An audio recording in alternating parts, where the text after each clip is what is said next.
Hello friends, welcome back to the movie cancer. Tirupati గురించి నేను ప్రత్యేకంగా చెప్పనక్కర్లేదు. ప్రపంచంలో ఏ గుడి తెలిసినా తెలియకున్నా కూడా తిరుపతి గుడి తెలియకుండా ఎవరికి ఉండదు. ఎందుకంటే అధిక మొత్తంలో కలెక్షన్స్ ఉంటాయి.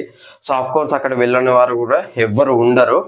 సో చాలా మంది ఎప్పటికీ వెళ్తూనే ఉంటారు, భక్తులు అయితే వెళ్తూ ఉంటారు, వస్తూ ఉంటారు. సో ఇదైతే జరుగుతూ ఉంటుంది. సో అక్కడ ఒక ఇష్యూ అయితే జరిగిందనమాట. సో ఇది ఇప్పుడు జరిగింది కాదు, దాదాపు 2 months అవుతుంది, బట్ ఇప్పుడు రివీల్ చేశారనమాట. సో అక్కడ ఏం జరిగిందని అంటే, లడ్డు, మనం తినే లడ్డు ఎంతో ఇష్టంగా తింటాం. ఫస్ట్ టేస్ట్ అనగానే అన్నవరం ప్రసాదం అని చెప్తాం, తిరుపతి లడ్డు అంటాం.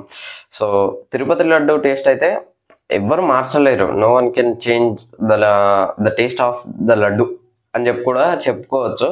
సో చాలా మందికి ఇష్టం ఉండే ఉంటుంది. మీరు కనుక టేస్ట్ చేస్తే కింద కమెంట్ చేయండి.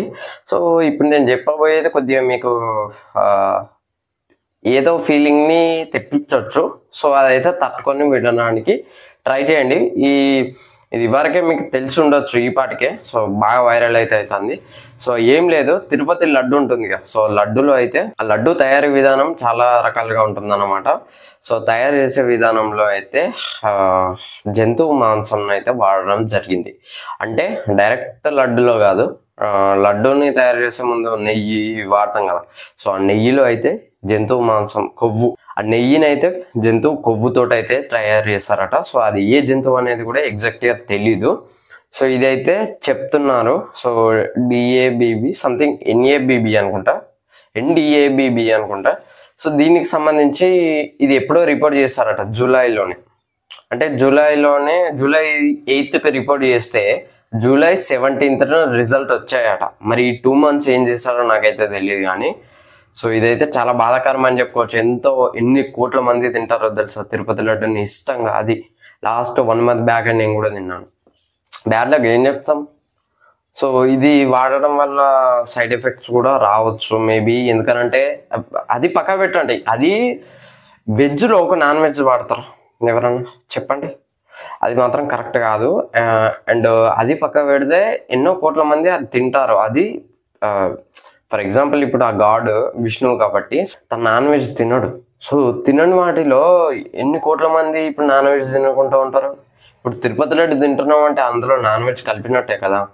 సో దీని మీద చంద్రబాబు గారు కూడా రియాక్ట్ అయ్యారు. చెప్పింది ఆయన అన్నమాట. సో ఇది వైసీపీ వారు చేశారని చెప్పేసి చెప్తున్నారు. వైసీపీ వారేమో మాకు టీడీపీ మీదనే అనుమానం ఉన్నాయని చెప్పేసి వాళ్ళు చెప్తున్నారు. సో ఎవరిది కరెక్టో మరి చూడాలి. సో తిరుపతి లడ్డు అయితే ప్రస్తుతం తినకండి.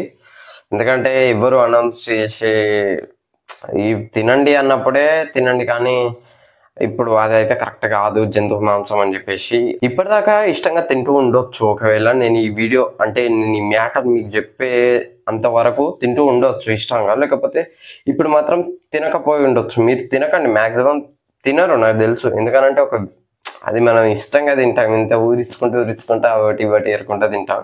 సో అందులో ఒక యానిమల్ మాంసం కొవ్వు, ఆ కొవ్వుతోటి నెయ్యి తయారు చేసి ఆ నెయ్యిని లడ్డులో దాని టేస్ట్ తెచ్చేదే నెయ్యి. మొత్తం నెయ్యి ఉంటుంది లడ్డు చుట్టూ. సో ఎలా తినగలుగుతాం? So this is not fair అనిపించింది నాకైతే. సో అందుకనే ఈ ఇన్ఫర్మేషన్ మీకు తెలియాలని చెప్పేసి వీడియో చేస్తున్నా. నా సబ్స్క్రైబర్స్ ఎవరైనా ఉంటే కామెంట్ చేయండి. 2 monthsలో ఎవరైనా లడ్డూలు తినుంటే కామెంట్ చేయండి అది కూడా. సో ఇది ఫ్రెండ్స్ ఓవరాల్గా తిరుపతి లడ్డు ఇష్యూ అయితే. వీడియో నచ్చితే లైక్ చేయండి, షేర్ చేయండి, కామెంట్ చేయండి, ఛానల్ సబ్స్క్రైబ్ చేసుకోండి. Thanks for watching. By by.